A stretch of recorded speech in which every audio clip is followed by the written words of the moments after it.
कौन सा स्टेटमेंट गलत है? Cost of debt cost of equity से ज़्यादा होनी चाहिए? नहीं, हमेशा कॉस्ट ऑफ डेट किससे कम होनी चाहिए? कॉस्ट ऑफ इक्विटी से।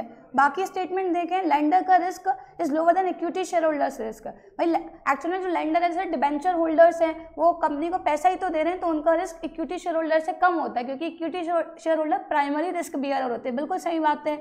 इंटरेस्ट हम डेट पर पे करते हैं वो टैक्स डिडक्टेबल एक्सपेंस है, यस बिल्कुल सही। तो कौन सा स्टेटमेंट सही नहीं है? Option A.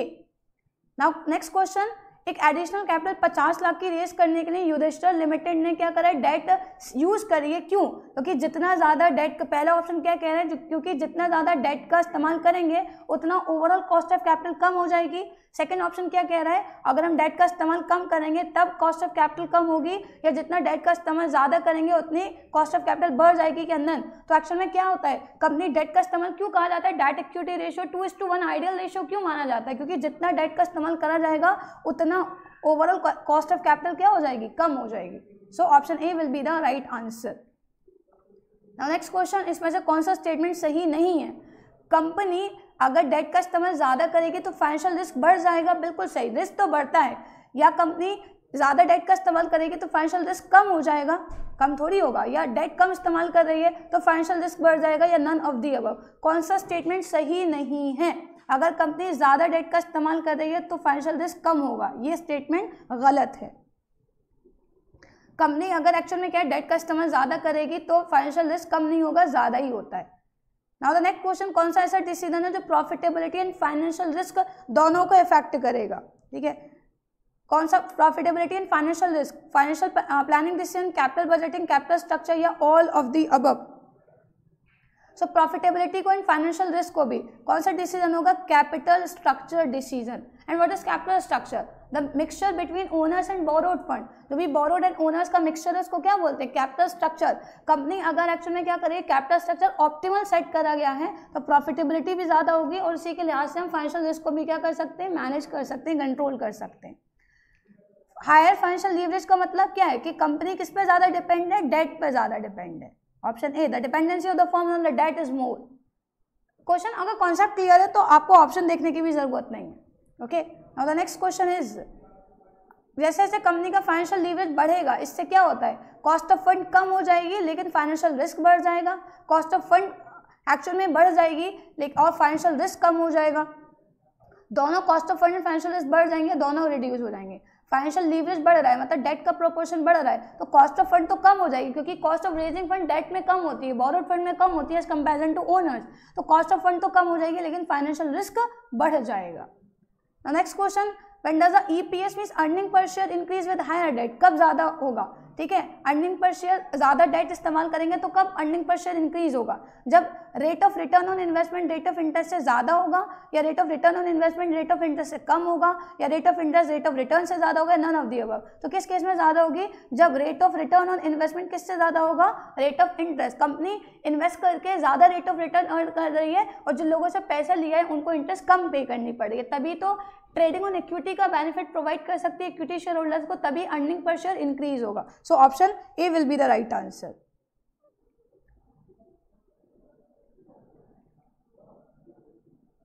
And this question is not according to your syllabus, actual में आरओआई कैलकुलेट करने के लिए नहीं, और उसमें वैल्यूज भी एक्चुअल में कहीं गलत हैं, या क्वेश्चन ही गलत है, क्वेश्चन मार्क ये सारी चीज़ें लग रही हैं, question is not for your practice, में वैल्यूज गलत है। ठीक है, now next question, if in a particular situation the earning पर share falls with the increase use of asset indicate that. अगर अर्निंग पर शेयर कम हो रहा है डेट के बढ़ने से, तो इसका मतलब क्या है कि rate of return on investment rate cost of debt से कम है, या rate of return on investment cost of debt से ज़्यादा है, या cost of debt rate of return on investment से कम है, या none of the above. Earning पर शेयर कम हो रहा है हालांकि कंपनी डेट का इस्तेमाल ज़्यादा करी है, इसका मतलब क्या है कि एक्चुअल में rate of return on investment किससे कम है? कॉस्ट ऑफ डेट से कम है, मतलब कॉस्ट ऑफ डेट ज़्यादा है, कॉस्ट ऑफ डेट ज़्यादा है। Now if the rate of return on investment for a company 16%, company को रिटर्न ऑन इन्वेस्टमेंट कितना मिल रहा है? 16%। तो एक अनफेवरेबल फाइनेंशियल लीवरेज कब कहा जाएगा? कि जब एक्चुअल में कंपनी को रेट ऑफ इंटरेस्ट कितना देना पड़ रहा हो? 16% से ज़्यादा, मतलब rate of return on investment कम है as comparison to rate of interest. ठीक है, तो मोर, तभी तो अनफेवरेबल होगा। नेक्स्ट क्वेश्चन, किस सिचुएशन के अंदर कंपनी डेट कैपिटल को इशू नहीं करेगी? जब कंपनी की कैश फ्लो कंडीशन स्ट्रांग है, डेट कैपिटल को इशू कम नहीं करेगी, ठीक है। When the rate of tax is low, when the return on investment is high, when the ICR is high, किस केस में डेट कैपिटल को इशू नहीं करेगी कंपनी? ठीक है, अगर कैश फ्लो पोजीशन अच्छी है तो कंपनी डेट कैपिटल को इशू कर सकती है ना, because the company has an affordability कि वो इंटरेस्ट टाइमली पे कर सकती है। टैक्स रेट कम है, टैक्स किस पे रहना पड़ता है कंपनी को? डिविडेंड पर, क्योंकि इंटरेस्ट तो टैक्स डिडक्टेबल एक्सपेंस है। जब टैक्स रेट कम होगा तो कंपनी किसको इशू करेगी? कंपनी शेयर्स को इशू करेगी, मतलब डेट कैपिटल से पैसा रेस नहीं करेगी। और रिटर्न ऑन इन्वेस्टमेंट हाई है तब भी डेट कैपिटल का इस्तेमाल करा जाएगा, ICR हाई है तब भी डेट का। किस केस में डेट को इशू नहीं करेगी? When the tax rate of tax is low. Now next question, किस सिचुएशन के अंदर कंपनी इशू कैपिटल को इशू नहीं करेगी? इशू कैपिटल इशू नहीं करेगी, ठीक है। Debt service coverage ratio high है तो क्या इशू करेगी? क्या इशू करेगी? जब DSCR हाई है डेट इक्विटी करेगी, ठीक है। इसमें भी क्या करेगी? डेट इशू करेगी। कॉस्ट ऑफ डेट कैपिटल लो है, कॉस्ट ऑफ डेट कैपिटल लो है, क्या इशू करेगी? डेट इशू करेगी। किस केस में एक्चुअल में क्या है? Company is not likely to issue equity capital नहीं इशू करेगी। ऑल ऑफ दी अबव, सारे केसेस में डेट से ही पैसा रेस करेगी, क्योंकि ICR हाई है तब भी, DSCR हाई है तब भी, कॉस्ट ऑफ डेट कैपिटल लो है, हर केस में डेट से ही इशू करेगी पैसा। एक कंपनी फंड बोरो कर रही है 10%, टैक्स रेट 30% है, after tax cost of debt कितना होगा? So after tax cost of debt निकालने का फॉर्मूला क्या है? 100 minus tax rate divided by rate of interest. Okay, तो 100 तो फॉर्मूले में, माइनस टैक्स रेट कितना है? 30% अपॉन बोरोइंग जो भी इंटरेस्ट रेट है, तो 70/10 कितना आ गया? 7%। सो क्या है? Option D is the right answer. After cost of debt का फॉर्मूला होता है 100 minus tax rate divided by rate of interest. Now which of the following statement is not true with regard to use of fix capital? Fix capital के respect में कौन सा statement सही नहीं है? लॉन्ग टर्म ग्रोथ को effect करता है, बिल्कुल सही है। ज़्यादा पैसे की रिक्वायरमेंट होती है फिक्स कैपिटल में, यस। बिजनेस रिस्क इन्वॉल्व, जो रिस्क इन्वॉल्वमेंट है वो कम होता है, नहीं ज़्यादा होता है। इन्वेस्टमेंट डिसीजन इरिवर्सिबल होते हैं, बिल्कुल सही, ठीक है। कौन सा स्टेटमेंट सही नहीं? ऑप्शन सी, कि बिजनेस का रिस्क कम होता है, फिक्स कैपिटल में ज़्यादा रिस्क होता है, इसीलिए वो इरिवर्सिबल इन नेचर होते हैं। ओके, नाउ नेक्स्ट क्वेश्चन, इनमें से कौन सी कंडीशन के अंदर फिक्स कैपिटल रिक्वायरमेंट जो है बिजनेस की वो कम नहीं होगी? फिक्स कैपिटल रिक्वायरमेंट कम नहीं होगी। When the raw material is easily available, when the labor intensive method of production is used, when the level of collaboration is low, when the growth prospect of the firm are low, ठीक है। किस case में actual में क्या है? जो company की fix capital requirement है वो एक्चुअल में क्या है? कम नहीं है, मतलब ज़्यादा चाहिए होगी। सो जब लेवल ऑफ कोलैबोरेशन कम है, आपको रॉ मटेरियल ईजी मिल रहे हैं, तो आपको क्या है? एक्चुअल में फिक्स कैपिटल नहीं, वर्किंग कैपिटल इफेक्ट करती है। अगर आप लेबर इंटेंसिव का इस्तेमाल कर रहे हो, वर्किंग कैपिटल चाहिए, ठीक है। कोलैबोरेशन लेवल कम है तो इस केस में आपको फिक्स कैपिटल ज़्यादा चाहिए, क्योंकि सारी की सारी एसेट, सारा का सारा अरेंजमेंट आपने खुद अपने आप करना है, आपके साथ पार्टनर्स नहीं है, ठीक। तो option C will be the right answer. Now the next question, किस सर्कमस्टांसेस के अंदर fix capital requirement is not likely to be high? ज़्यादा नहीं चाहिए, ठीक है। जब रॉ मटेरियल इजीली अवेलेबल नहीं है, या कंपनी कैपिटल इंटेंसिव का इस्तेमाल कर रही है, ग्रोथ प्रोस्पेक्ट हाई है, या कंपनी के पास फाइनेंशियल ऑल्टरनेट्स इजीली अवेलेबल हैं, किस केस में कंपनी को fix capital requirement actually is not likely to be, कम चाहिए होगी? अच्छा, raw material is not easily available तो कौन सी कैपिटल चाहिए? Working capital. Company capital intensive का इस्तेमाल करती है, वर्किंग कैपिटल ज़्यादा चाहिए। ग्रोथ प्रोस्पेक्ट कंपनी का हाई है, फिक्स कैपिटल ज़्यादा चाहिए। कंपनी के पास फाइनेंशियल ऑल्टरनेट्स अवेलेबल हैं, कि कंपनी क्या कर सकती है? फाइनेंशियल एसेट्स को जनरली लीज पर भी ले सकती है, तो कंपनी को फाइनेंशियल कैपिटल की रिक्वायरमेंट क्या होगी? कम होगी। लीज मतलब 99 ईयर्स तक की हो सकती है, लॉन्ग टर्म पर भी मिलती है लीज पर, तो कंपनी को क्या है? जब फाइनेंशियल ऑल्टरनेट इजीली अवेलेबल है तो फिक्स कैपिटल की रिक्वायरमेंट कम होगी। Okay, now the next question is there, working capital business की is not likely to be low? किस केस में वर्किंग कैपिटल कम नहीं चाहिए, मतलब ज़्यादा चाहिए? Scale of operation is small, आप स्मॉल लेवल पर ऑपरेट कर रहे हो तो क्या होगा? आपको फिक्स कैपिटल की रिक्वायरमेंट एक्चुअल में क्या होगी? Is not likely to be low, कम नहीं होगी, ज़्यादा। यहाँ क्या चाहिए? स्मॉल लेवल पे काम कर रहे हो तो वर्किंग कैपिटल रिक्वायरमेंट भी कम होगी। ग्रोथ प्रोस्पेक्ट बिजनेस का हाई है, तो कौन सी कैपिटल आपको चाहिए? Working capital.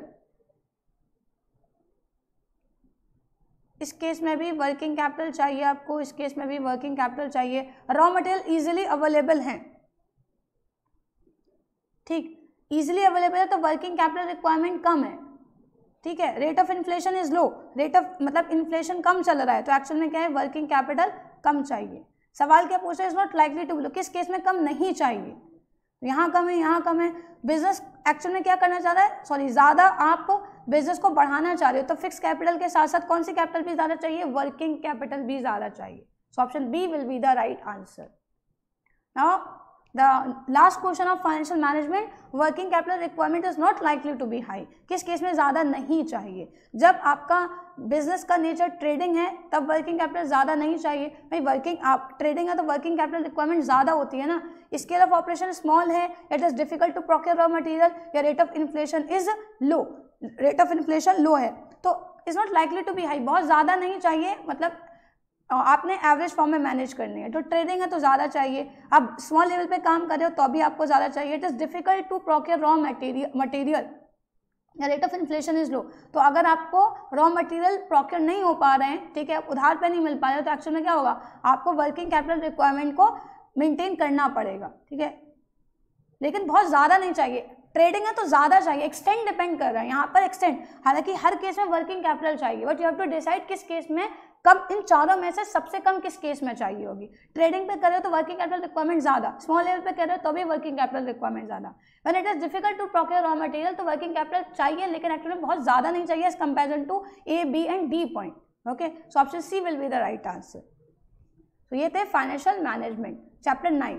Now we will discuss the question related to, अच्छा देखिए ये फाइनेंशियल मार्केट है, यहाँ एक्चुअल में ये जो सवाल हैं ये हेडिंग गलत हो गई है बिकॉज ये कॉपरा के हैं, कंज्यूमर प्रोटेक्शन एक्ट के क्वेश्चन है। पूरा पार्ट भी है वो चैप्टर 9 के बाद चैप्टर 12 है, प्रैक्टिस तो सबकी करनी है आपको, ठीक है। तो ये कॉपरा है, कंज्यूमर प्रोटेक्शन एक्ट के क्वेश्चन है।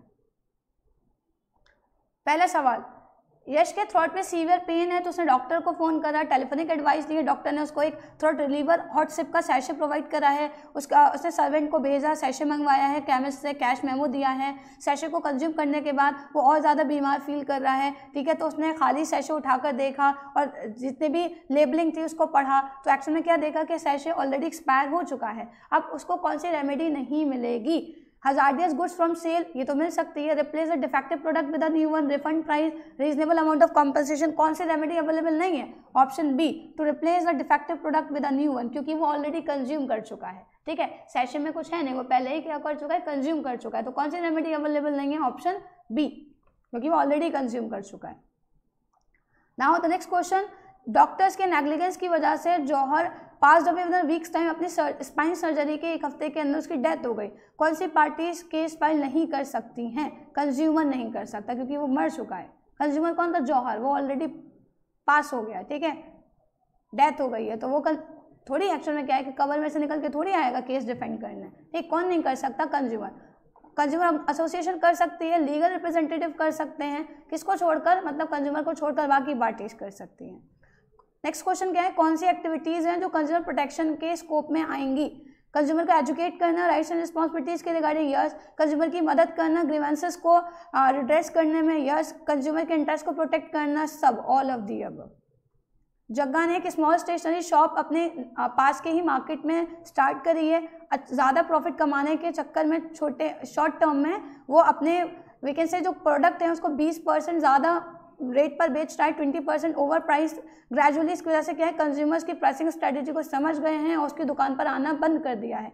कौन सा पॉइंट है जो कंज्यूमर के इंपॉर्टेंस को यहाँ हाईलाइट कर रहा है बिजनेस के पॉइंट ऑफ व्यू से, long term interest of business is assured, business use society resources so they need to safeguard consumer interest, social responsibility towards consumer as an important interest group, it is the moral obligation of the businessman to give due consideration to the consumer's interest। तो यहाँ पर कौन सा point actual में है भाई, actual में क्या है, आप बिजनेस ऑपरेट कर रहे हो किसके बीच में रहकर, सोसाइटी के बीच में रहकर, तो एक्चुअल में क्या करना है, आपने सोशल जिम्मेदारी है अपने कंज्यूमर के रिगार्डिंग कि उसको क्या करो, फेयर प्राइस में चीज़ें प्रोवाइड करो, ओके, फेयर प्राइस में।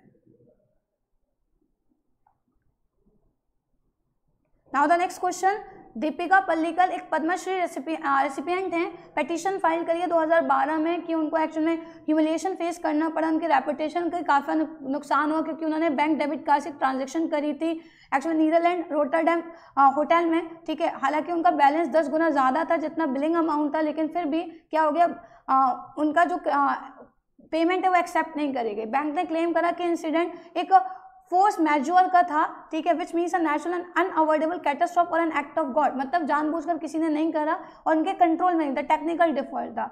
जो एक्चुअल में दीपिका थी उन्होंने कंज्यूमर कोर्ट, चेन्नई की कंज्यूमर कोर्ट में केस फाइल करा और बैंक को डायरेक्ट करा कि उनको कॉम्पनसेशन पे करा जाए जो भी बैंक की तरफ से सर्विसेज में डेफिशिएंसी है। बैंक को डायरेक्ट करा गया कि 5,000 रुपये एज एक्सपेंसेस किसको पे करें, वो दीपिका को। तो कौन सा कंज्यूमर का राइट है जो यहाँ पर एक्सरसाइज करा जा रहा है, बैंक को डायरेक्ट करा जा रहा है कि 5,000 दे एज अ कॉम्पनसेशन। तो क्या है, right to seek redressal, relief मिला है, रेमेडी मिली है, कॉम्पनसेशन मिला है। सो इस पूरे स्टेटमेंट से क्या पता चल रहा है कि दीपिका को कौन सा राइट एक्चुअल में क्या करा गया है, एक्सरसाइज करा, और किस राइट के अकॉर्डिंग 5,000 रुपये मिल रहे हैं। The answer will be right to seek redressal. Okay, answer will be right to seek redressal.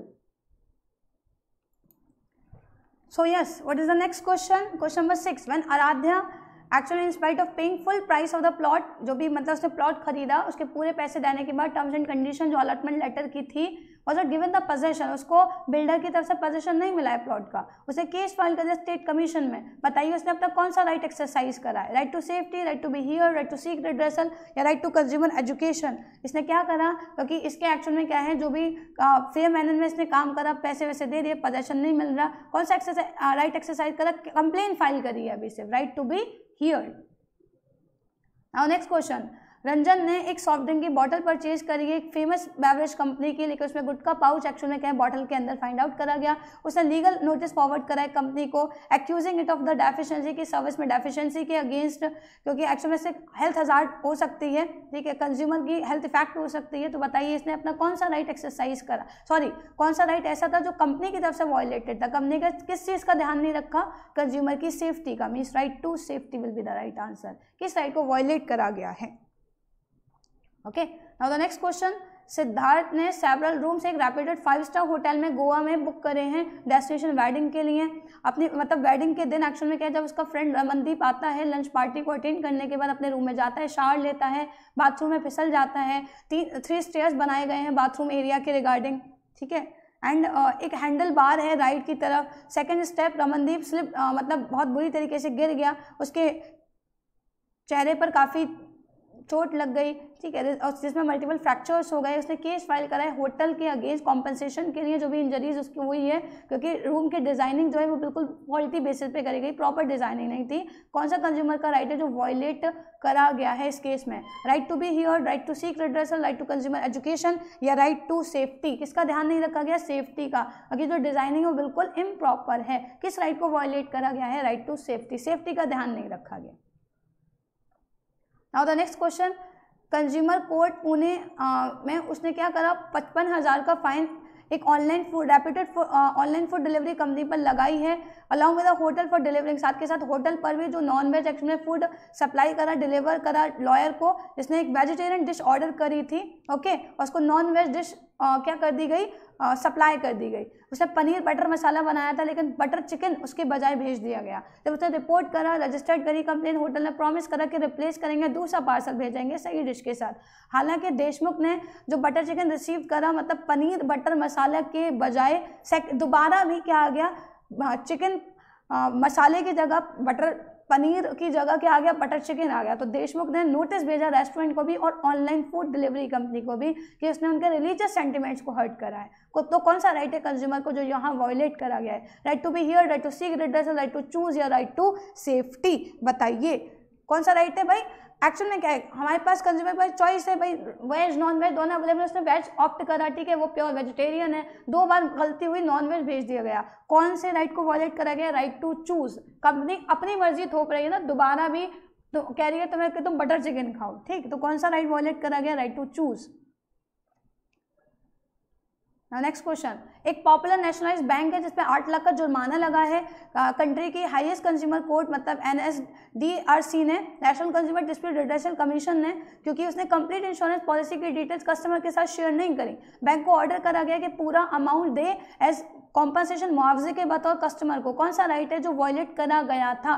Bank ने क्या नहीं करा, क्या लिख रहा है? For not sharing complete information, complete information share नहीं करी, किस राइट को वॉयलेट करा है? Right to be heard, right to किधर चला गया, right to seek redressal, right to information या राइट टू सेफ्टी? क्या नहीं करा, प्रॉपर इन्फॉर्मेशन कन्वे नहीं करी, तो ये राइट वॉयलेट करा गया, that is right to information. Now next question, Naina उसका हस्बैंड और उसकी 2 एक्शन में क्या है? माइनर डॉटर्स मुंबई से दिल्ली ट्रेवल कर रही हैं, कंपनी की फ्लाइट्स ले रही हैं जिसकी सर्विस उन्होंने 2018 में ली, एयरलाइंस बोर्डिंग पास इशू कर चुकी है सबको। नैना ने क्लेम करा है कि एयरलाइंस ने उसकी फैमिली को मुंबई एयरपोर्ट पर छोड़ दिया बिना इन्फॉर्म करे, हालांकि एयरपोर्ट प्रेमिसेस मतलब despite there being in the airport, वो एयरपोर्ट प्रेमिसेस में थे तब भी। फैमिली को फिर होटल में स्टे करना, मतलब नैना तो चली गई, बाकी लोग रह गए और फिर उन्हें होटल में रुकना पड़ा, नए टिकट्स अगले दिन के परचेज करने पड़े। तो जो state consumer dispute redressal commission है उस पर उसने कंप्लेंट फाइल करी और उन्होंने नैना की कंप्लेंट को सुनकर एयरलाइन कंपनी को डायरेक्ट करा कि 50,000 रुपये क्या करे कॉम्पनसेशन के बतौर नैना उसकी फैमिली को दे। तो बताइए नैना ने अपनी फैमिली के लिए कौन से कंज्यूमर राइट का इस्तेमाल करा है? Right to safety, right to be heard, right to seek redressal या राइट टू कंज्यूमर एजुकेशन? ये कौन सा राइट प्रोवाइड करा गया है? तो कमीशन पे कर कॉम्पनसेशन दिया जा रहा है ना 50,000 रुपये का, तो क्या है, कौन सा राइट एक्सरसाइज हुआ? Right to seek redressal. Okay, now next question. अब यहाँ पर एक फिगर आपको दिख रही है, पिक्चर आपको दिख रही है, consumer be aware of your right, जागो ग्राहक जागो, ठीक है, तो कौन सा राइट है ये? क्या है? Right to consumer education. Okay, very easy. अब द नेक्स्ट क्वेश्चन, क्वेश्चन 13। अब ये क्या है? Identify the right of consumer. इस पिक्चर से जो भी राइट एग्जिबिट हो रहा है that you have to identify. ये क्या बड़ा खुश हो रहा है, wow I have been offered a discount, मैंने परचेज मतलब जो भी चीज़ खरीदी है उस पर 10% की छूट मिल रही है, डिस्काउंट मिला है। तो इससे क्या पता चला है? बाय ओनली स्टैंडर्डाइज गुड्स, ठीक है, read labels carefully, assert yourself to ensure that you get a fair, be honest in your dealings. बताइए कौन सा एक्चुअल में क्या है एक्टिविटी इससे एग्जिबिट हो रही है कि ये अपने आप को अश्योर कर रहा है कि एक्चुअल में उसको एक फेयर डील मिली है, फेयर डीलिंग मिली है। ओके, फेयर डीलिंग मिली, तभी तो खुश हो रहा है 10% का discount. Now the next question, identify the responsibility of consumer being highlighted in the picture given below. ठीक है, ये पिक्चर दे रखी है, इसमें बताइए कौन सी रिस्पॉन्सिबिलिटी का जिक्र करा जा रहा है। ठीक है, अब ये डॉक्टर पेशेंट को देख रहा है, ये पूछ रहा है कोई सीरियस इंप्लीकेशन है सर्जरी में, तो कह रहे हैं your ligaments are ruptured, surgery is the only solution, मतलब डैमेज हो चुके हैं तो सर्जरी ही एकमात्र उपाय है। ठीक है, तो क्या कर रहा है? Be honest in your dealing, learn about the risk associated with product and services, assert yourself to ensure that you get a fair deal, respect the environment. इसमें क्या कर रहा है? ये पेशेंट पूरी की पूरी जानकारी ले रहा है कि अगर कोई सीरियस केस है तो बताएं, तो बता रहे हैं ना डॉक्टर के एक्शन में क्या है, बहुत ज़्यादा रैप्चर्ड हो चुकी है, डैमेज हो चुकी है, सर्जरी ही एक ओनली सोल्यूशन है। तो क्या कर रहा है? ये लर्न कर रहा है जो भी रिस्क एसोसिएटेड है प्रोडक्ट या सर्विसेज से। नाउ द नेक्स्ट क्वेश्चन, फिलहाल में यामिनी ने क्या करा है, रिसेंटली यामिनी ने एक डॉग फूड परचेज करा है अपने पेट के लिए, हालांकि कहीं भी मेंशन नहीं था पैक पे कि इसको गुनगुने पानी में मिक्स करना है, ठीक है, ताकि वो जो एक्चुअली में डॉग है वो इजी डाइजेस्ट कर सके उसको। हालांकि यामिनी ने मतलब जब फूड सर्व करा अपने पेट को तो उसने ठंडे पानी में मिला के दे दिया, जिसकी वजह से उसका जो पेट है वो बीमार पड़ गया और उसको हॉस्पिटलाइज करा गया। बताइए कौन सा कंज्यूमर का राइट है जो इग्नोर करा कंपनी ने? Right to consumer education, right to information, right to choose या राइट टू बी हियर? कौन सा राइट है? Very good, right to information. Proper information convey नहीं करी गई है, ओके, क्योंकि क्या है, कहीं भी मेंशन नहीं था कि उसको गुनगुने पानी में मिलाकर देना है। और the next question, which of the following type of case are file in state commission? State commission में कौन से केसेस फाइल होंगे जहाँ पर गुड्स एंड सर्विसेज की जो कहीं ना कहीं क्वेश्चन है, जब कॉम्पनसेशन 20 लाख से ज़्यादा हो लेकिन 1 करोड़ से ज़्यादा ना हो। बिल्कुल सही, पहले ही मिल गया। आगे देखो क्या कह रहा है, 20 लाख से ज़्यादा लेकिन 2 करोड़ से ज़्यादा नहीं होना चाहिए। नेक्स्ट क्या कह रहा है? कि एक्चुअली 40 लाख से ज़्यादा 1 करोड़ तक या नन ऑफ द अबव। तो क्या है? 20 लाख से ज़्यादा and up to 1 crore. Next question, aggrieved party further appeal कहाँ फाइल कर सकती है अगर वो डिस्ट्रिक्ट फोरम के वर्डिक्ट से, डिसीजन से सेटिस्फाइड नहीं है? डिस्ट्रिक्ट से सेटिस्फाइड नहीं कहाँ कर सकती है? State commission. Very easy. अगर कोई अग्रीड कंज्यूमर स्टेट कमीशन के डिसीजन से सेटिस्फाइड नहीं है तो कहाँ अपील कर सकता है? नेशनल कमीशन में। अगर नेशनल कमीशन के डिसीजन से सेटिस्फाइड नहीं है कहाँ फाइल कर सकता है? Supreme court. अब बताइए इनमें से कौन सा स्टेटमेंट सही नहीं है डिस्ट्रिक्ट फोरम के रिस्पेक्ट में? इसमें एक प्रेसिडेंट होता है एंड 3 अदर मेंबर्स होते हैं जिसमें से एक वुमेन होती है। मेंबर्स को डिस्ट्रिक्ट गवर्नमेंट अपॉइंट करती है। कंप्लेन जो है अप्रोप्रिएट डिस्ट्रिक्ट फोरम में हम फाइल कर सकते हैं जहां पर गुड्स एंड सर्विसेज का जो कॉम्पनसेशन क्लेम है वो 10 लाख से ज़्यादा ना हो। कौन सा स्टेटमेंट सही नहीं है ये बताना है। तो ऑप्शन ए, एक प्रेसिडेंट होता है, बाकी एक्चुअल में क्या है 3 अदर मेंबर्स होते हैं, मतलब एक्चुअल में क्या है जिसमें से एक क्या होगी, वुमेन होगी। एक्चुअल में यहां पर भी गलती है, it's not true. 2 other members होते हैं president. Member district government actual में सिलेक्ट करेगी, यस ये तो ठीक है, मतलब सॉरी डिस्ट्रिक्ट गवर्नमेंट नहीं, डिस्ट्रिक्ट फोरम में क्या करेगी, सेंट्रल गवर्नमेंट अपॉइंट करेगी। क्या 10 लाख तक के होंगे, नहीं, तो सारे के सारे स्टेटमेंट क्या है, गलत हैं, कोई भी स्टेटमेंट सही नहीं है, all of the above. Next question, कौन सा स्टेटमेंट स्टेट कमीशन के रिस्पेक्ट में सही है। एक प्रेसिडेंट होता है and not less than 2 other member, 2 से कम मेंबर नहीं होने चाहिए और एक वुमेन होनी चाहिए। मेंबर्स को स्टेट गवर्नमेंट अपॉइंट करेगी। कंप्लेन गुड्स एंड सर्विस की 20 लाख से ज़्यादा और 1 करोड़ तक कर सकते हैं, ऑल ऑफ दी अबव। कौन सा स्टेटमेंट सही है, सारे स्टेटमेंट सही हैं। एक प्रेसिडेंट होगा और उसके अलावा 2 अदर मेंबर, कम से कम 2 अदर मेंबर्स होने चाहिए, मतलब 2 से कम नहीं होने चाहिए और 2 ही होने चाहिए, जिसमें एक वुमेन होनी चाहिए और इनको स्टेट गवर्नमेंट अपॉइंट करेगी। 20 लाख से ज़्यादा और 1 करोड़ तक के केसेस फाइल करे जाएंगे स्टेट कमीशन में। नेक्स्ट क्वेश्चन, कौन सा स्टेटमेंट नेशनल कमीशन के रिस्पेक्ट में सही नहीं है। एक प्रेसिडेंट होगा and at least 5 other member, president के अलावा भी 5 अदर मेंबर्स होंगे, नहीं ना, चलो आगे और देख लेते हैं। और एक वुमेन होनी चाहिए। जो भी मेंबर्स है सेंट्रल गवर्नमेंट अपॉइंट करेगी। कंप्लेन जो है 1 करोड़ से ज़्यादा वाली होंगी। जब अग्रीव पार्टी सेटिस्फाइड नहीं है नेशनल कमीशन के ऑर्डर से तो सुप्रीम कोर्ट ऑफ इंडिया को क्या कर सकती है, कंप्लेन फाइल कर सकती है। भाई बी सी डी ये तो सब सही है, कौन सा सही नहीं है, फर्स्ट सही नहीं है, क्योंकि एक प्रेसिडेंट होगा एंड इसके अलावा 4 अदर मेंबर्स होंगे। यहाँ क्या दे रखा है, 5 अदर मेंबर्स, इन टोटल 5 होते हैं, प्रेसिडेंट को लगाकर 5 होते हैं, या प्रेसिडेंट अलग है और 5 अदर अलग कह रहा है, ठीक है। तो इंक्लूडिंग प्रेसिडेंट 5 है, excluding president 4 other members. Now next question, इनमें से कौन से फंक्शन है जो कंज्यूमर ऑर्गेनाइजेशन कैरीड आउट करती है। पीरियडिकल्स पब्लिश करती है ताकि इंपॉर्टेंट नॉलेज कंज्यूमर इश्यूज के रिगार्डिंग कंज्यूमर को बता सके। लीगल असिस्टेंस प्रोवाइड करेगी कंज्यूमर को। एप्रोप्रिएट कंज्यूमर कोर्ट में कंप्लेन फाइल करेगी कंज्यूमर के बिहाफ पर। यह सारे काम करती है, all of the above.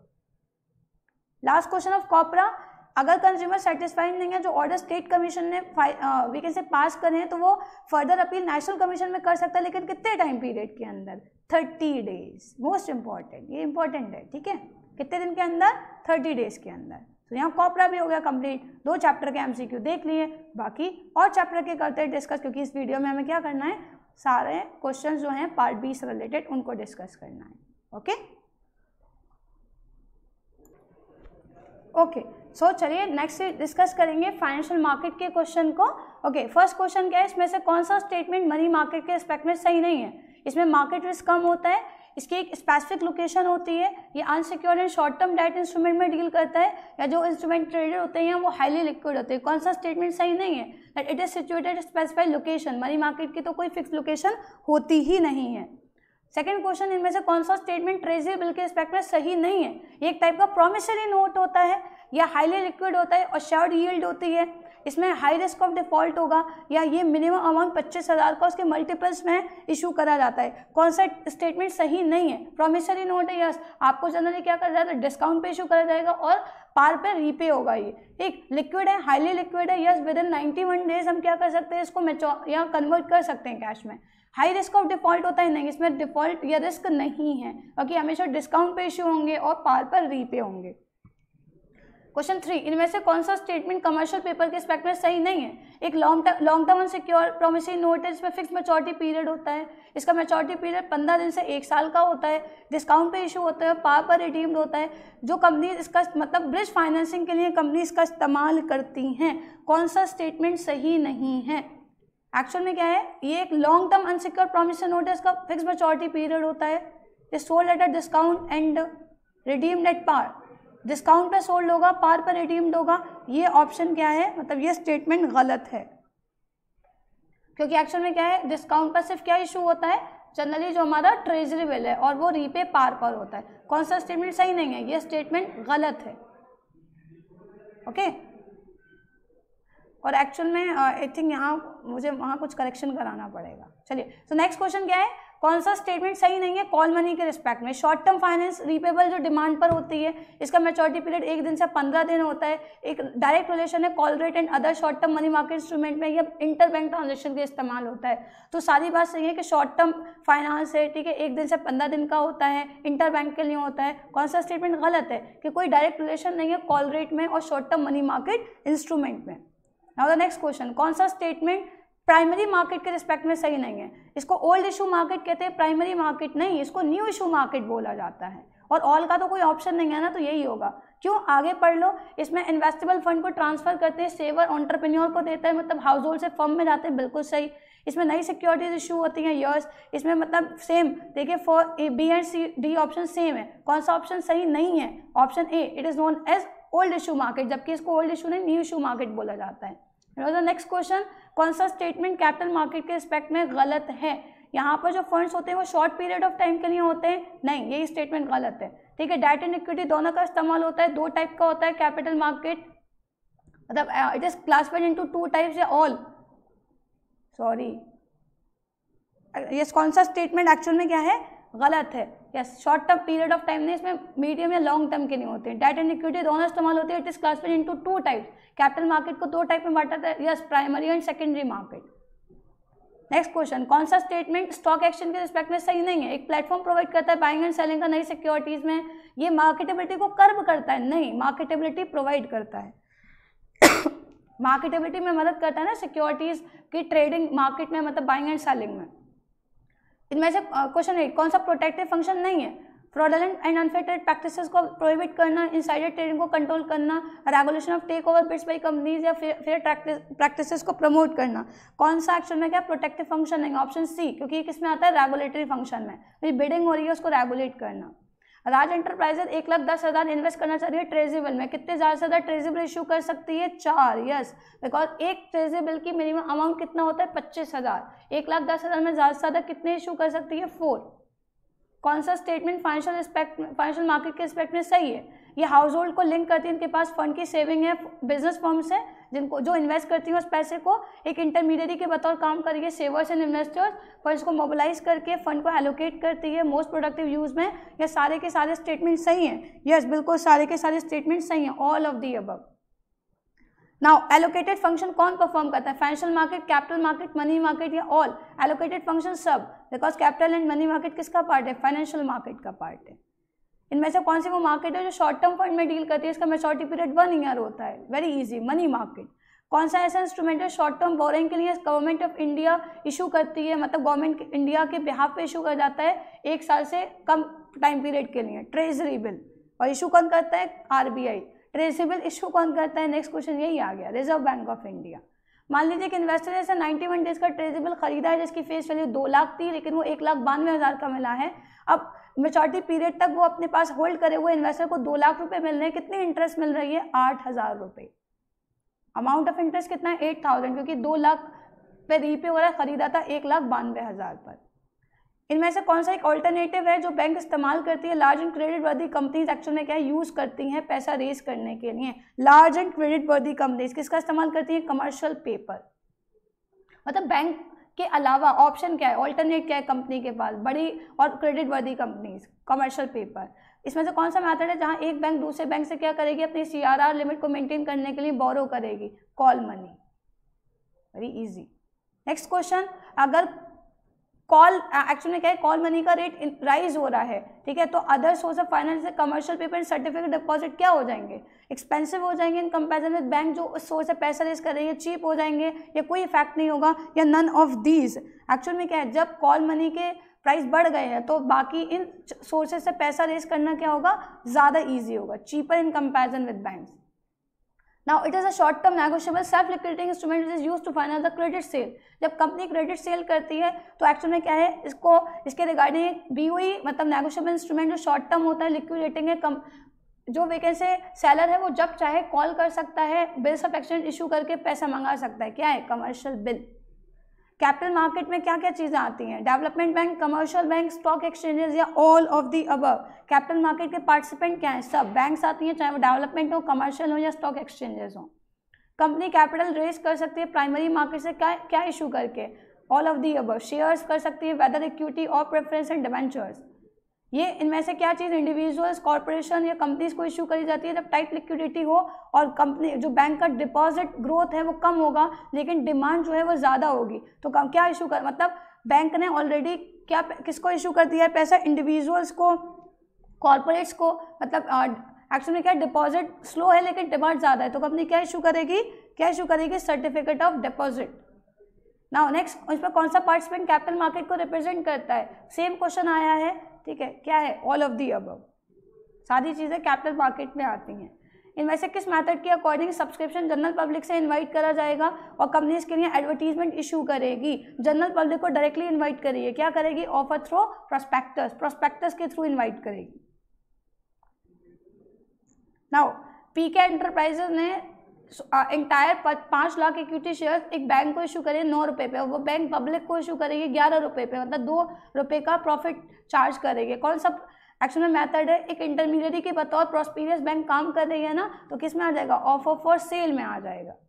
Jaikant एक एक्चुअल में क्या है, कंपनी के सर्टेन मतलब 100 शेयर्स को होल्ड कर रहा है, उसको प्रिविलेज दिया गया है कि कंपनी जब नए शेयर्स इशू करेगी तो एक्चुअल में 2:1 के रिस्पेक्ट में उसको शेयर दिए जाएंगे, जो अगर उसके पास 2 शेयर पहले हैं तो उसके रिस्पेक्ट में एक नया शेयर उसको दिया जाएगा। कौन सा मेथड है, yes, rights issue. Stock exchange एक मैकेनिज्म की तरह काम करती है जहाँ सिक्योरिटीज का वैल्यूएशन करेंगे, फोर्सेस जो demand and supply market forces के बेस पर कौन सा फंक्शन है स्टॉक मार्केट परफॉर्म करेगी, प्राइसिंग ऑफ सिक्योरिटी, सिक्योरिटी के प्राइस डिटरमाइन करने में मदद कर रही है। क्योंकि मार्केट मतलब प्राइस कैसे डिटरमाइन होते हैं, market forces, demand and supply. Stock exchange opportunity provide करेगी इन्वेस्टर को कि वो इन्वेस्ट भी कर सकता है और डिसइन्वेस्ट भी कर सकता है। कौन सा फंक्शन है स्टॉक एक्सचेंज का, स्पेकुलेशन का स्कोप प्रोवाइड करेगी, liquidity and marketability, pricing of security, spreading of equity क्या कर रही है, लिक्विडिटी प्रोवाइड कर रही है। अगर आपके पास पैसा नहीं है, ज़रूरत है, तो आप क्या करो, अपनी इन्वेस्टमेंट को कैश में कन्वर्ट करो, या खरीदना चाहते हो तो मार्केट से परचेज कर लो। होल्डिंग जो हम इलेक्ट्रॉनिक फॉर्म में शेयर्स को होल्ड करते हैं, इस प्रोसेस को क्या बोलते हैं, वेरी इजी, डीमेटेरियलाइजेशन। इनमें से कौन सी कॉमन इरेगुलरिटीज़ है जो सेबी नोट करती है जब स्टॉक एक्सचेंज को इंस्पेक्ट करा जाता है, अनरजिस्टर्ड ब्रोकर से डील कर रही है, कौन सा रिलेटेड फंक्शन है सेबी का, मतलब ये देखना कि अनरजिस्टर्ड ब्रोकर ना हो, ये कौन से फंक्शन में आएगा, रेगुलेटरी फंक्शन में आएगा। इसमें से कौन सा एक ऐसी बॉडी है जो एक बैंक की तरीके से काम कर रही है, जो हमारी सिक्योरिटीज़ को इलेक्ट्रॉनिक फॉर्म में मतलब इन्वेस्टर के बिहाफ पर होल्ड करती है, कौन है, डिपॉजिटरी। डिपॉजिटरी किसकी तरीके से काम करती है, जैसे बैंक हमारे डिपॉजिट को हमारे बिहाफ पर सेव करता है, वैसे ही डिपॉजिटरी हमारी सिक्योरिटीज़ को इलेक्ट्रॉनिक फॉर्म में हमारे मतलब इन्वेस्टर के बिहाफ पर होल्ड करती है। इनमें से कौन सा एक ऐसे बॉडी है जो इंटरमीडिएटरी की तरह काम करेगी इन्वेस्टर एंड डिपॉजिटरी के बीच, ठीक है, जो अकाउंट्स को मेंटेन करती है, डिपॉजिटरी पार्टिसिपेंट। यहाँ देखो ये इंटरमीडिएटरी किसके बीच में लिंक या मीडिएटर के तौर पे काम करी, इन्वेस्टर एंड डिपॉजिटरी के बीच। Answer will be depository participant. इसमें से कौन सा नंबर है जो स्टॉक एक्सचेंज हर एक ट्रांजैक्शन के रिगार्डिंग अलॉट करेगी, असाइन करेगी, और कॉन्ट्रैक्ट नोट पर इसको असाइन करा जाता है। ओके, कॉन्ट्रैक्ट नोट पे इसको क्या करा जाएगा, असाइन करा जाएगा। हालांकि एक्चुअल में क्या होता है, एक यूनिक ऑर्डर कोड होता है या कॉन्ट्रैक्ट कोड भी इसको बोला जाता है, तो यहाँ पर कॉन्ट्रैक्ट नोट है, कॉन्ट्रैक्ट कोड नहीं है, तो यूनिक ऑर्डर कोड होता है। क्या होता है, यूनिक ऑर्डर कोड। हालांकि आपके सिलेबस में नहीं है ये क्वेश्चन, ये एक्स्ट्रा हाई लेवल का है, एडवांस लेवल का है, so you can mark it कि आपके सिलेबस में नहीं है, बट एक्चुअल में शीट में है ये क्वेश्चन। अब आपने करेक्ट सीक्वेंस बताना है कि स्टॉक एक्सचेंज में ट्रेडिंग करनी है तो क्या प्रोसीजर होगा। आप सबसे पहले क्या करोगे, अगर चाहते हो मतलब सबसे पहले तो अपने एक ट्रेडिंग अकाउंट ओपन करना पड़ेगा, डीमेट अकाउंट, ऑर्डर प्लेस करना पड़ेगा, सेटलमेंट होगा, और एग्जीक्यूशन पहले होगा, सेटलमेंट होगा, पहले एग्जीक्यूशन होगा। तो क्या है, opening a trading account, placing an order, execution and settlement. Option C will be the right answer. Now mandatory detail जो एक इन्वेस्टर को प्रोवाइड करनी है ब्रोकर को जब डीमेट अकाउंट खोलता है, वो क्या क्या है, date of birth, PAN, registration status या बैंक अकाउंट डिटेल। इनमें से क्या चीज़ प्रोवाइड करनी पड़ेगी, PAN number, permanent account number. ठीक, इनमें से क्या चीज़ लीगली एनफोर्सेबल डॉक्यूमेंट है जो ब्रोकर को 24 घंटे के अंदर क्या करना पड़ेगा, ट्रेड ऑर्डर के एग्जीक्यूट होने के 24 घंटे के अंदर इशू करना पड़ेगा। PAN number, unique order code, contract note या none of the above. The answer will be, actual में क्या इशू करा जाएगा, कॉन्ट्रैक्ट नोट 24 घंटे के अंदर कि कॉन्ट्रैक्ट हो चुका है। ऑन दिस डे एक्सचेंज क्या करा जाएगा, मतलब डिलीवर करी जाएगी शेयर या सिक्योरिटी और पेमेंट हो जाएगा, ब्रोकर को पेमेंट कर दिया जाएगा। इस डे को क्या बोलेंगे, जिस दिन डिलीवरी हो रही है, एक्सचेंज हो रहा है, ठीक है, चाहे वो सिक्योरिटीज का हो, चाहे वो ब्रोकर को मिलने वाली पेमेंट के रिगार्डिंग हो। इस डे को क्या बोलेंगे हम, इस डे को बोलेंगे पे आउट डे, ठीक है, क्योंकि यहाँ पर सेटलमेंट हो रहा है, एक्सचेंज हो रहा है, डिलीवरी हो रही है सिक्योरिटीज की और ब्रोकर को पेमेंट मिल रहा है। जब ट्रेड कंफर्मेशन स्लिप इशू करी जाती है इन्वेस्टर को, मतलब कब करी जाती है, ऑर्डर प्लेस करने पर, एग्जीक्यूशन पर, सेटलमेंट पर, या नन ऑफ दी अबव। किस पर मिलेगी, एक कंफर्मेशन स्लिप जब एग्जीक्यूशन हो जाएगा, एग्जीक्यूशन पर मिलेगी। ये थोड़ा एडवांस लेवल के क्वेश्चन है। ट्रेड जब मतलब हो चुकी होगी एग्जीक्यूट, तो ब्रोकर एक कॉन्ट्रैक्ट नोट इशू करेगा इन्वेस्टर को कितने टाइम के अंदर, 24 आवर्स। अभी ऊपर क्वेश्चन था कि 24 घंटे के अंदर जो नोट इशू करा जाता है वो क्या होता है, कॉन्ट्रैक्ट नोट। अब यहाँ पूछा कि कॉन्ट्रैक्ट नोट कितने टाइम के अंदर इशू होगा, 24 घंटे के अंदर। तो ये क्या थे, फाइनेंशियल मार्केट के सवाल थे। अब देखो यहाँ पर मिस्टेक है कि ये फाइनेंशियल मार्केट नहीं है, ये मार्केटिंग मैनेजमेंट आ गया। नाउ मार्केटिंग मैनेजमेंट के कुछ क्वेश्चंस देखिए। आपकी स्पेशल रिक्वेस्ट पर एक्चुअल में क्या करा जा रहा है, आपकी स्पेशल रिक्वेस्ट पर ये रिकॉर्ड करा जा रहा है। वैसे ऑलरेडी पहले ही प्रोवाइडेड है, लेकिन कुछ स्टूडेंट को बड़ी प्रॉब्लम हो रही है कि वो पहले हैं तो वीडियो सर्च करने में, तो इसलिए एक फुल फ्लैश पार्ट बी की मैं वीडियो बना रही है, ठीक है। नाउ क्वेश्चन नंबर 1, इनमें से कौन सा स्टेटमेंट प्रोडक्ट के रिगार्डिंग सही नहीं है। एक बंडल ऑफ यूटिलिटी है, बिल्कुल हमें सेटिस्फैक्शन प्रोवाइड करता है, यस। ये सिर्फ फिजिकल प्रोडक्ट के लिए कन्फाइंड नहीं, प्रोडक्ट में सर्विसेज भी आती है, प्रोडक्ट में भी टेंजिबल और इंटेंजिबल, तो ये स्टेटमेंट गलत है। क्वेश्चन नंबर 2, कंपनी के सेल को प्रमोट करने के लिए मुकुंद ने कंज्यूमर को मतलब कंज्यूमर ड्यूरेबल प्रोडक्ट पर 0% फाइनेंस देना शुरू कर दिया। तो ये कौन सा मार्केटिंग फैक्टर है, मुकुंद ने किसका इस्तेमाल करा, ये कौन सा फैक्टर है, कंट्रोलेबल, क्योंकि कंपनी के खुद के हैंड में है, वो 0% फाइनेंस पर भी प्रोवाइड कर सकती है in order to increase their market standing. Now next question, Harshit plan कर रहा है कि एक वेंचर स्टार्टअप करेगा मोबाइल पेट के सर्विस डोर स्टेप पर, और उसके लिए उसने सोचा कि हीटेड हाइड्रो बाथ के लिए 1000 रुपये चार्ज करेगा, ब्लो ड्राई के लिए 500 रुपये, शैम्पू एंड कंडीशनिंग। कौन सा एलिमेंट है जो मिसिंग है, देखो प्रोडक्ट है, यस प्रोडक्ट में क्या है, सर्विस से देगा घर घर जाकर, प्लेस है मतलब प्लेस घर घर जाकर डोर स्टेप पर, प्राइस बता रखे है बिल्कुल, किस चीज़ का none of the above, promotion नहीं है, तो सारी चीज़ें इसमें इंक्लूडेड है। नन ऑफ दी अबव मतलब क्या चीज़ मिसिंग है इसमें, प्रमोशन। नेक्स्ट क्वेश्चन, गुनीत एक शॉप पर गया, उसने कहा कि उसको कॉपर वाटर बॉटल चाहिए प्रेस्टीज कंपनी की, ब्रांड नेम, ठीक है, क्या कर रहा है, ब्रांड के नेम से मांग रहा है कि सिर्फ बॉटल चाहिए, लेकिन किस कंपनी के, प्रेस्टीज कंपनी की, तो ये ब्रांड नेम है। मार्केट का मतलब क्या होता है, मार्केट में क्या क्या चीज़ें इंक्लूड होंगी, geographical area, types of buyers, quantity of goods, all, answer will be all, कि आप जोग्राफिकली कहाँ एक्चुअली क्या कर रहे हो, डोमेस्टिक, नेशनल या इंटरनेशनल, कैसे बायर से डील कर रहे हो, ठीक है, जो आपका बायर है वो क्या है, कंज्यूमर है या एक्चुअल में क्या है, रिटेलर है, क्वांटिटी होलसेल या रिटेल में, तो सारी चीज़ें आएंगी। मॉडर्न मार्केटिंग कॉन्सेप्ट के अकॉर्डिंग कौन सा स्टेटमेंट सही है, मतलब मार्केट क्या है, it refers to the set of actual and potential buyers. According to modern market, market का मतलब क्या है, जो भी एक्चुअल बायर्स है या पोटेंशियल बायर्स है उनके सेट या कलेक्शन को मार्केट बोला जाता है। इनमें से कौन सा फीचर मार्केटिंग प्रोसेस का है, is a feature of marketing process. Marketing process needs and want को सेटिस्फाई करने में मदद करता है, यस। मार्केट ऑफरिंग क्रिएट करता है, यस बिल्कुल सही। एक्शन मैकेनिज्म है जहाँ पर गिव एंड टेक हो रहा है, we as a consumer, we as a buyer, हम क्या करें, गुड्स एंड सर्विस परचेज करें, सेलर्स को बेच रहा है, सब चीज़ है, सारे फीचर्स है मार्केटिंग प्रोसेस के।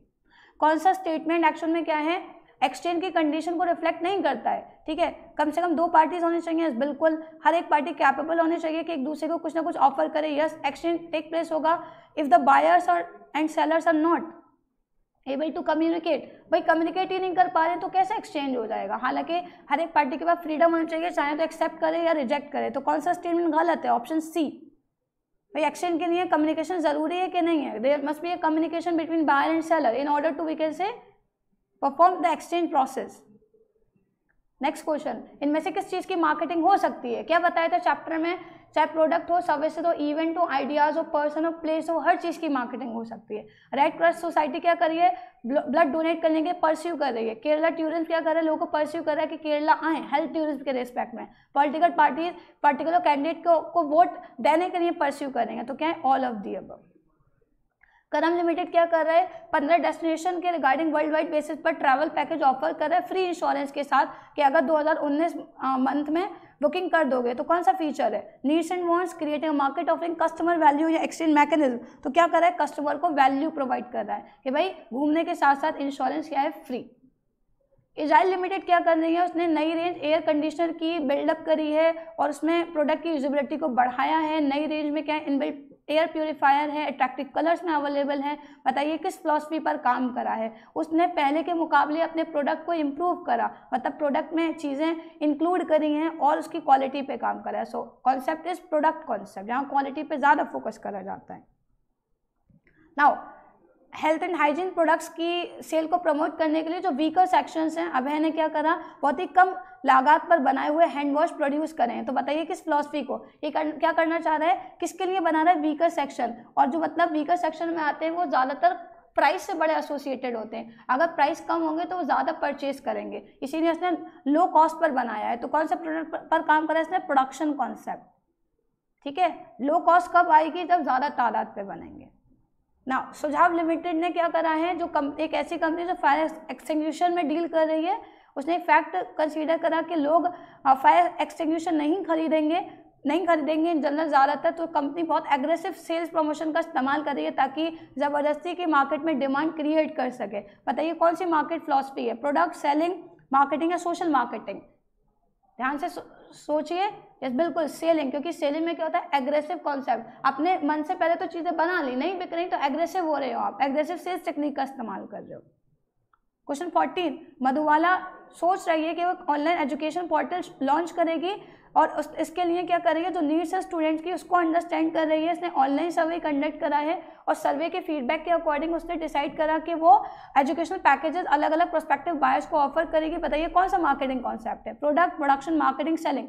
इसने क्या करा, लॉन्च करने से पहले सर्वे कंडक्ट करा है, मतलब मार्केट इन्फॉर्मेशन गैदर करी है। तो कौन सा कॉन्सेप्ट है, मार्केटिंग कॉन्सेप्ट।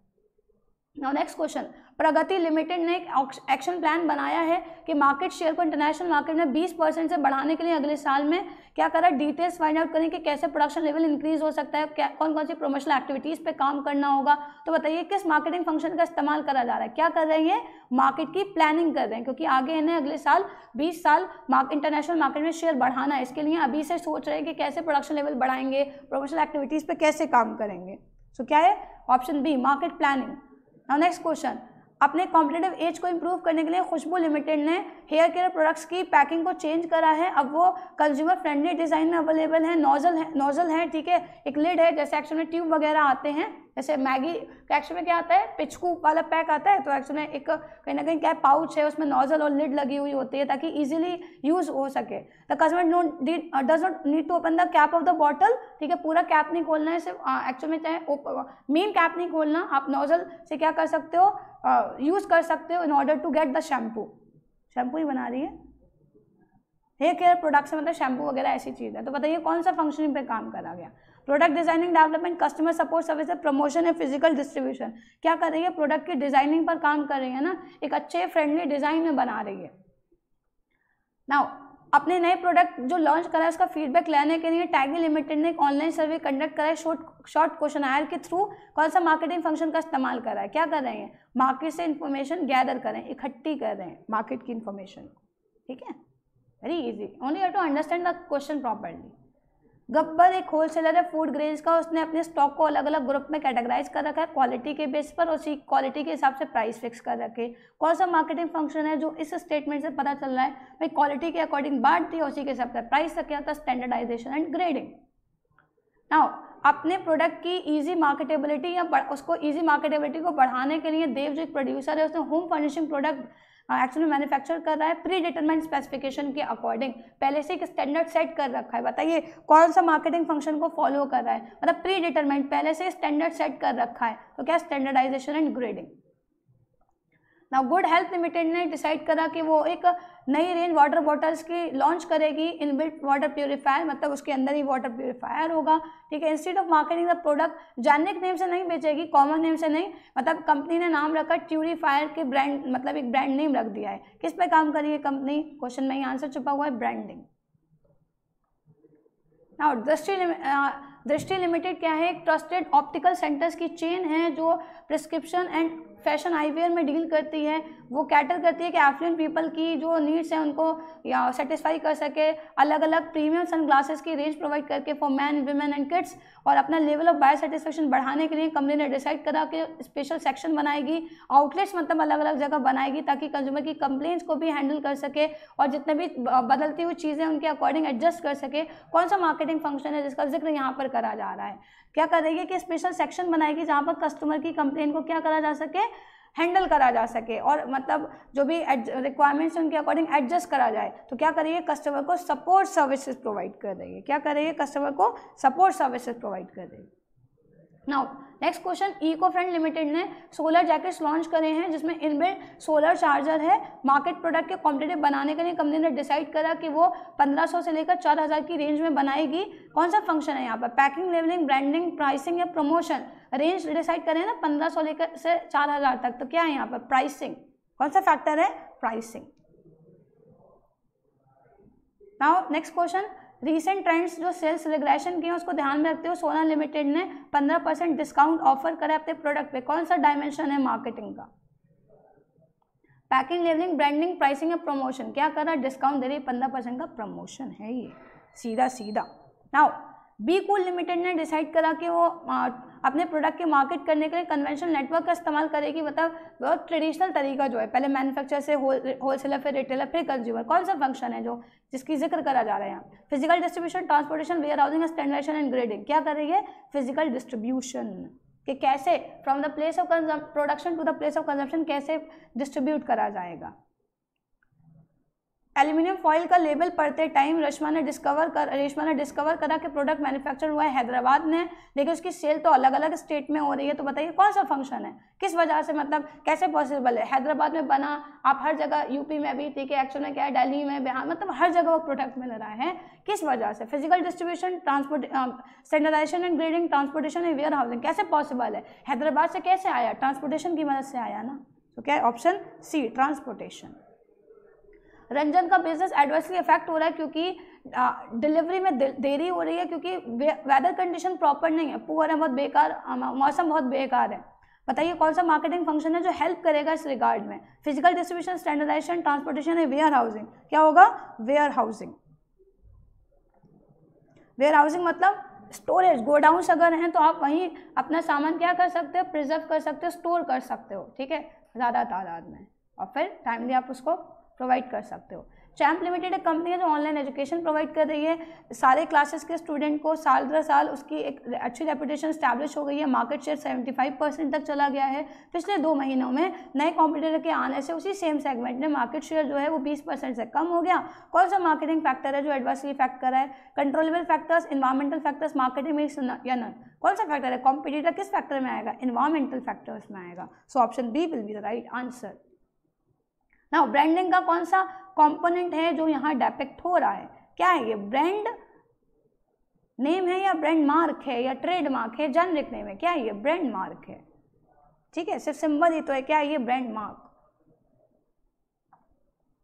नाउ ये सिंबल किसको डिनोट कर रहा है? TMR। ये क्या है? ट्रेड मार्क, जिसको बोलते हैं रजिस्टर्ड ट्रेड मार्क। क्या है ये? रजिस्टर्ड, जिसमें TM और R ऐसा होता है, ये रजिस्टर्ड ट्रेड मार्क।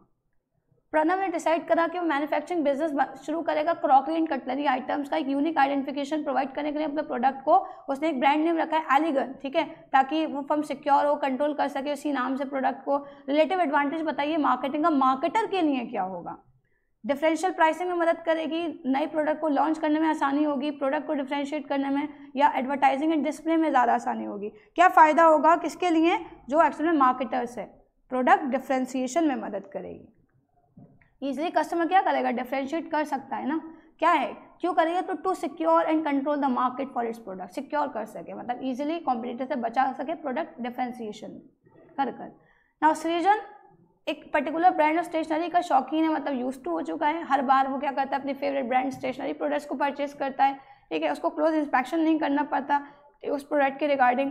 कौन सा रिलेटिव एडवांटेज है ब्रांडिंग का जो कस्टमर को प्रोवाइड करा जा रहा है? Support in product identification, certifies quality, consider to be a status simple या नन ऑफ दी अबव, ठीक है। क्या कर रहा है? ये क्यों रेगुलरली खरीद रहा है? कोई इंस्पेक्शन नहीं करना पड़ रहा है इस केस में। क्यों? क्योंकि एक्चुअल में क्या है, ये प्रोडक्ट को आइडेंटिफाई इजीली कर पा रहा है। सपोर्ट्स इन प्रोडक्ट आइडेंटिफिकेशन, ब्रांड है ना, तो ब्रांड क्या कर रही है, वो ब्रांड मदद कर रही है उसको प्रोडक्ट को आइडेंटिफाई करने में। देखने में पड़ा इतना फैमिलियर है कि उसे पता है ये एक्चुअल में ये प्रोडक्ट इस ब्रांड का है। करण ने एक्सक्लूसिव होम डेकोर आइटम्स को बनाने का काम शुरू करा है। एलिगेंजा ब्रांड नेम से 15 साल पहले साल दर साल उसने नए नए सेगमेंट्स बनाए हैं, जैसे home furnishing, furniture, kitchenware का काम शुरू कर दिया, मतलब अपने काम को बढ़ाया है। हालांकि सारे प्रोडक्ट एक ही सेम ब्रांड नेम के अंदर से सोल्ड आउट करे जा रहे हैं, ठीक है, उसी के अकॉर्डिंग, मतलब ब्रांड के अकॉर्डिंग सारी चीज़ें अडेप्टेबल हैं। बताइए कौन सा फीचर है गुड ब्रांड नेम का? शॉर्ट एंड ईजी है, spell and remember, reflect the function of the product, distinctive या versatile, can you use for brand extension। इसने जो एलिगेंजा नाम रखा है ना, उसका मतलब क्या है कि वर्सेटाइल है, इसमें और नई चीज़ें क्या हो सकती हैं। अगर इसमें नई चीज़ें और इंक्लूड करना चाह रहा है तो ब्रांड नेम को चेंज करने की ज़रूरत नहीं है। क्या है एलिगेंजा, मतलब जो वर्सेटाइलिटी बहुत ज़्यादा चीज़ों को, मतलब ज़्यादा चीज़ों को इंक्लूड करता है। क्या है? वर्सेटाइल है, जो ब्रांड एक्सटेंशन के लिए इस्तेमाल करा जा सकता है।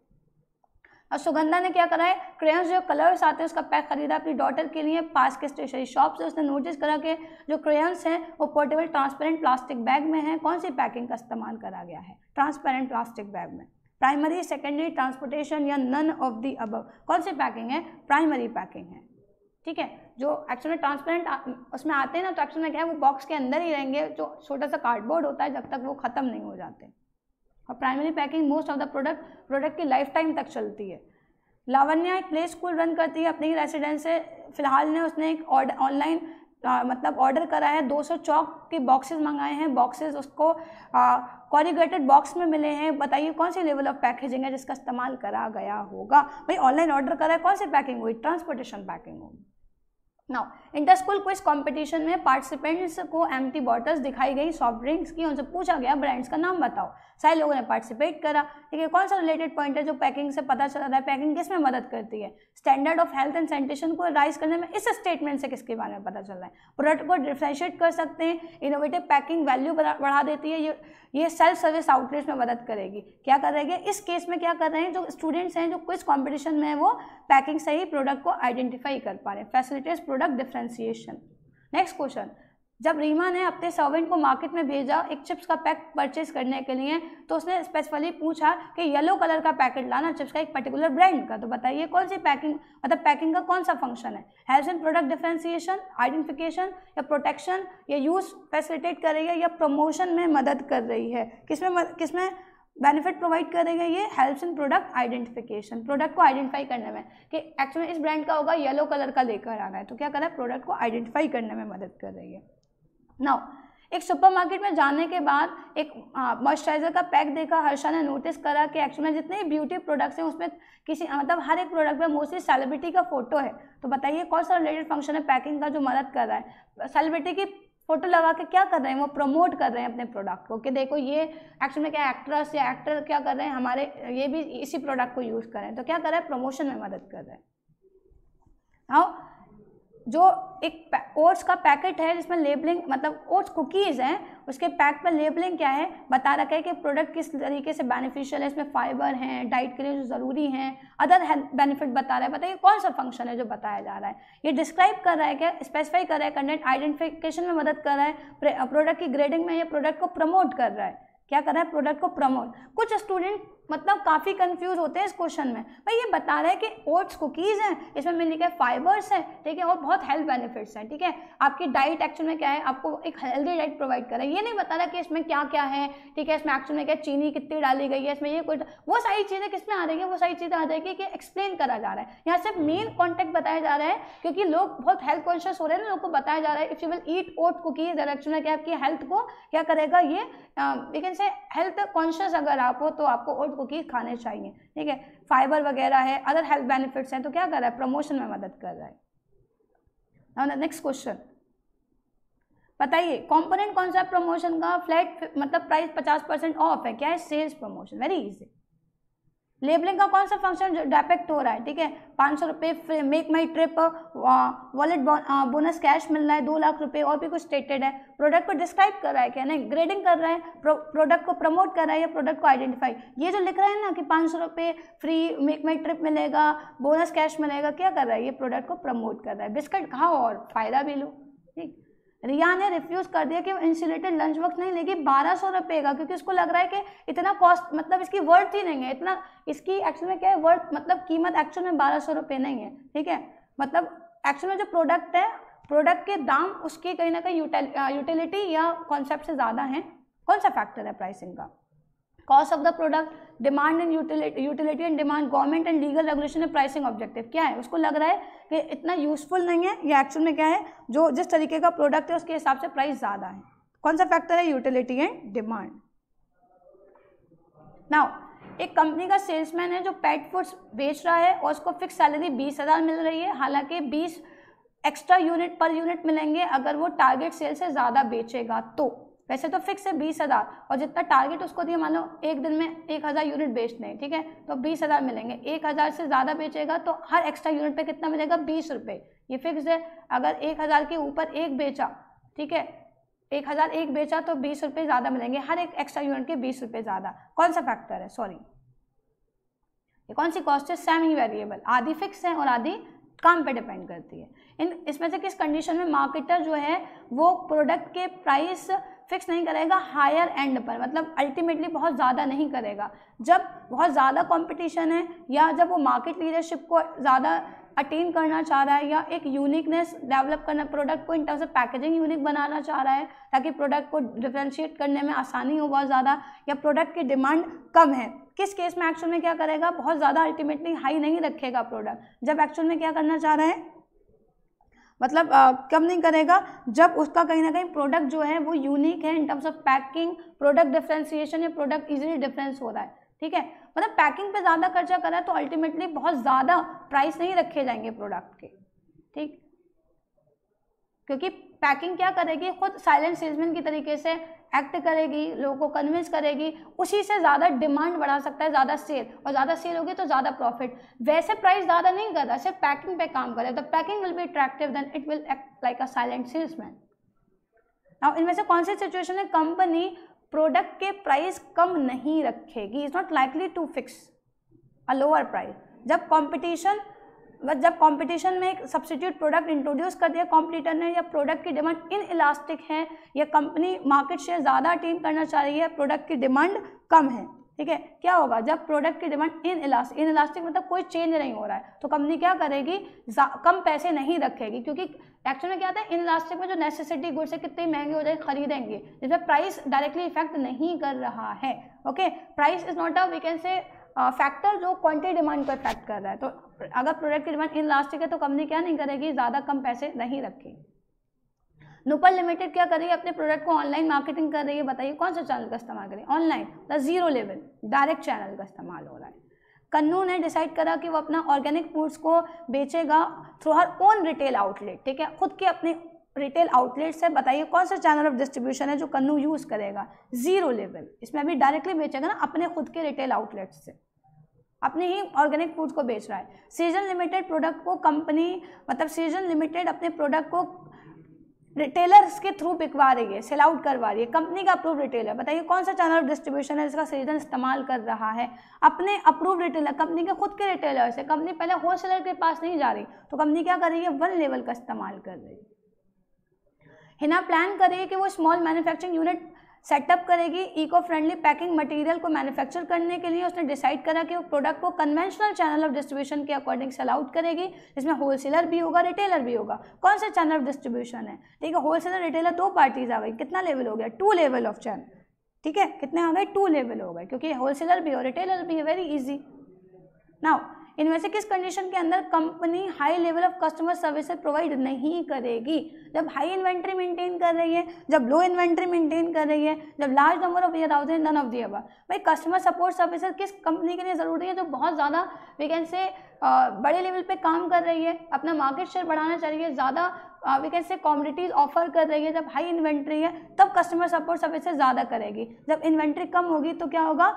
High level of customer services provide नहीं कर पाएगी, क्योंकि कंपनी एक्चुअल में क्या है? कस्टमर सपोर्ट सर्विसेज की कॉस्ट अफोर्ड नहीं कर पाएगी, क्योंकि वो बहुत लिमिटेड ऑपरेशन या limited we can say goods में स्टॉक में डील कर रही है। तो मतलब कस्टमर सपोर्ट सर्विस का अपना ही खर्चा अलग हो जाता है। नाउ क्वेश्चन 15, वैसे किस कंडीशन के अंदर business high level of inventory maintain नहीं करेगा? किस केस के अंदर? जब customer service higher level of customer services की रिक्वायरमेंट है तब, या जब एक्यूरेट सेल फोरकास्ट करी जा सकती है, ठीक है, जहाँ रिस्पॉन्सिबिलिटी डिस्ट्रीब्यूशन सिस्टम बहुत कम है, या ऑल ऑफ दी अबव। भाई एक्चुअल में जब आपको हायर कस्टमर सर्विस प्रोवाइड करनी है तो किस केस में करोगे? जब हायर इन्वेंट्री होगी, ठीक है। लेकिन जब आप बिल्कुल सटीक फोरकास्टिंग कर सकते हो, एक्यूरेट सेल की फोरकास्टिंग कर सकते हो कि कब कितनी सेल होगी, कब ज़्यादा होगी, कब कम होगी, तो आप बहुत ज़्यादा इन्वेंट्री मेंटेन नहीं करोगे। जितनी आपने फोरकास्टिंग करी है, बहुत एक्यूरेटली आप फोरकास्ट कर रहे हो, आपको पता है एक महीने में आपको जनरली क्या 50,000 यूनिट की ही सेल होगी, उतने ही बनाओगे आप, ठीक है। तो हाई लेवल ऑफ इन्वेंट्री कब मेंटेन नहीं करनी पड़ेगी? जब बहुत एक्यूरेटली फोरकास्टिंग हो रही है सेल की, बिल्कुल सही आप क्या कर पा रहे हो, अंदाजा लगा पा रहे हो सेल की रिगार्डिंग कि कितनी सेल होगी, उसी के अकॉर्डिंग इन्वेंट्री मेंटेन करोगे। तो बहुत ज़्यादा इन्वेंट्री मेंटेन नहीं करनी।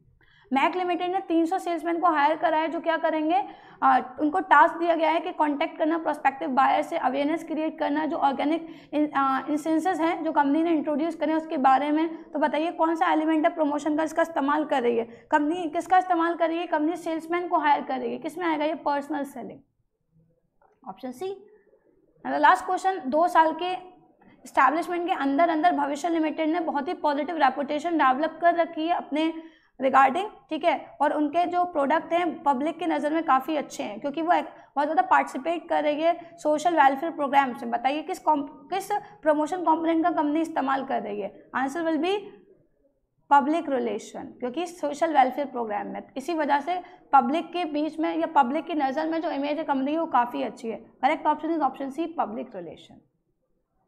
तो ये थे स्टूडेंट पार्ट बी के एमसीक्यू। दैट इज हमने क्या किया, पहले हमने फाइनेंशियल मैनेजमेंट देखा, देन consumer protection act, then financial market and marketing management. ये 4 चैप्टर हैं, ठीक है, पार्ट बी के। आई होप ये आप सबको सब क्लियर हो गया हो, ठीक है। ऑलरेडी अपलोडेड भी हैं, लेकिन बहुत सारे स्टूडेंट को एक साथ एक्शन में क्या है कि ज़्यादा अच्छा कि मैम थोड़ा समझा भी रहे, तो इस बेसिस पे मैंने ये आपको प्रोवाइड कर दिया। आई होप ये आपके लिए बेनिफिशियल हुआ हो। और प्लीज़ स्टूडेंट अगर वीडियो अच्छी लगी तो लाइक करने में कंजूसी ना करें, बिकॉज हमें भी एक टाइम पर मोटिवेशन की रिक्वायरमेंट होती है। जितना टाइम पीरियड कम रह गया उतनी हमारी भी एक्चुअल में क्या है मेहनत हमें बढ़ानी पड़ रही है, और हम और ज़्यादा मेहनत जब कर पाएंगे और आपको अल्टीमेटली लास्ट टाइम तक और अच्छी वीडियो जब दे पाएंगे जब आप हमें मोटिवेट करेंगे। सो प्लीज़ अगर आपको वीडियो अच्छी लगी तो लाइक ज़रूर करिए, शेयर करिए वीडियो को अपने फ्रेंड्स के साथ भी, ठीक है। कंजूसी ना करें, शेयरिंग करें। Thanks for watching a video students, stay tuned for more videos.